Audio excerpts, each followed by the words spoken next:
message of friendship from the Tunisian people who have achieved an historic revolution on the 14th of January 2011, and that revolution has transformed not only our country, but also it has set up the stage for a wave of change across the Arab world. It is a revolution of dignity and freedom. It is the translation of the aspirations of the Tunisian people for dignity, for freedom, for democracy, and for human rights.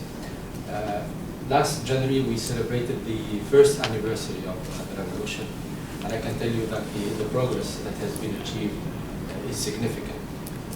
We held elections on the 23rd of October of last year. We held elections for a constituent assembly, which has the responsibility of drafting a new constitution for Tunisia.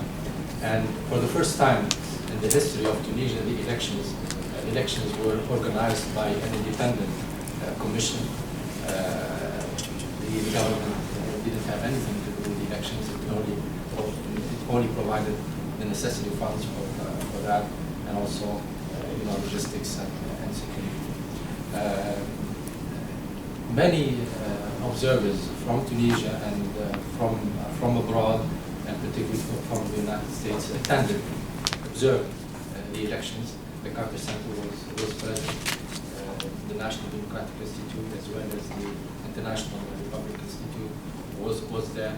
The European Union was there, and many other observers from other parts of the world. And they all witnessed the success of those elections. They confirmed that they were credible, transparent, and fair. And we are proud that we have been able to make such a great step towards democracy. This is really a landmark in the history of our country, because a lot of people were expecting how the elections were going to take place. Some of them were afraid. They were afraid of the unknown, but I think the Tunisian people have demonstrated its maturity, its openness, and its determination to succeed in its transition to democracy.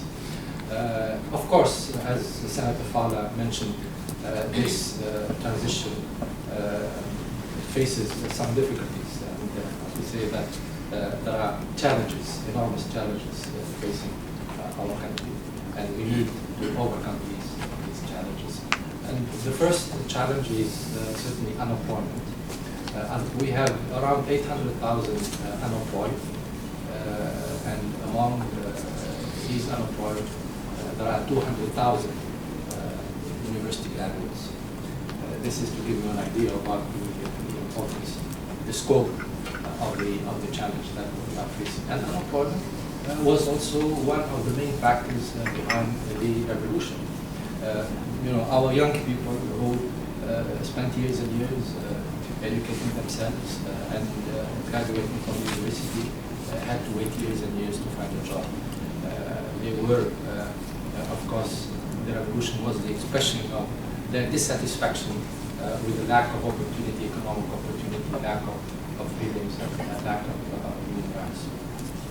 And the second challenge is, of course, ensuring the recovery of the economy. Our economy has been under pressure since the revolution.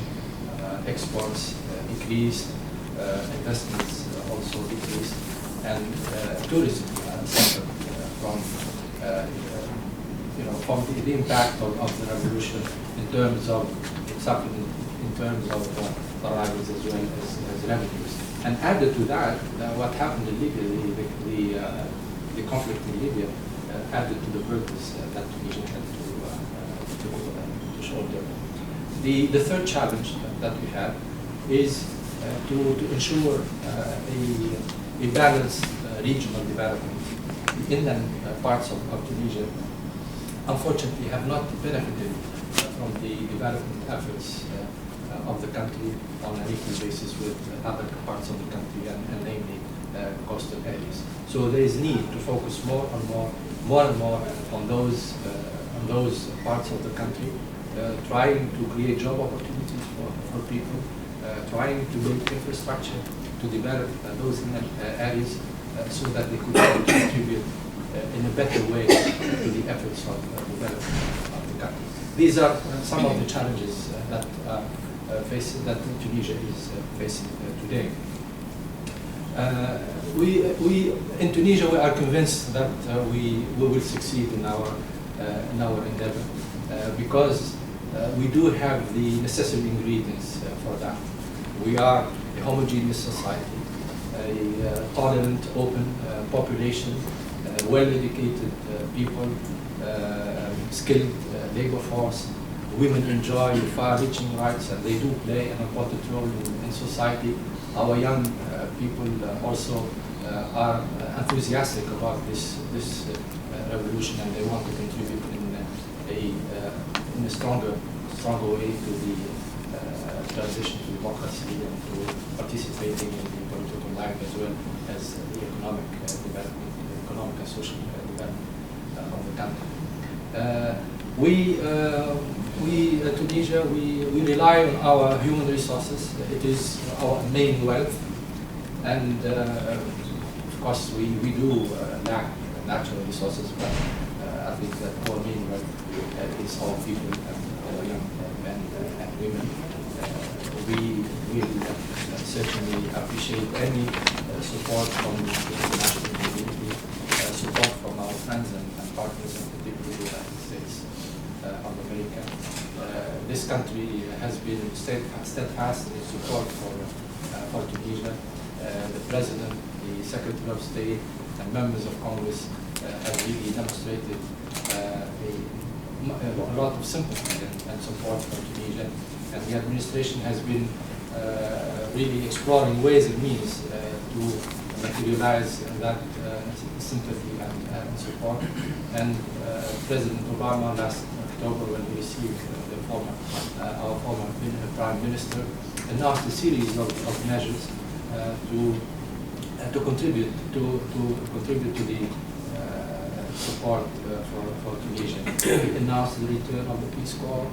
He announced granting Tunisia eligibility for a threshold program with the Millennium Challenge Corporation, the return of the USAID to Tunisia, the resumption of its activities. Congress also adopted legislation to grant Tunisia credit guarantees, loan guarantees. Also, OPIC, the Overseas Private Investment Corporation, is willing and ready to assist any American company that wants to either to invest in Tunisia or to export to Tunisia. And there is also there are also other programs in education and cultural exchanges that could also be a vehicle for further enhancing our relations. We would like Tunisia and the United States have a long-standing relation of friendship, which goes back more than 200 years, and that relationship has stood the test of time. We believe that with our transition to democracy and with the progress that Tunisia will be achieving, that relationship will grow stronger and more fruitful. Last September, the Tunisian Minister of Foreign Affairs and the Secretary of State signed a statement to launch a joint political and economic partnership, and we believe that partnership opens a new field of cooperation between our two countries. And we'd like to invite the private sector, the American private sector, to explore the various opportunities that Tunisia offers in many sectors. And I could mention some of them, for instance, information technology, renewable resources, infrastructure, tourism, agribusiness, and other sectors that could be of interest to energy, to American companies.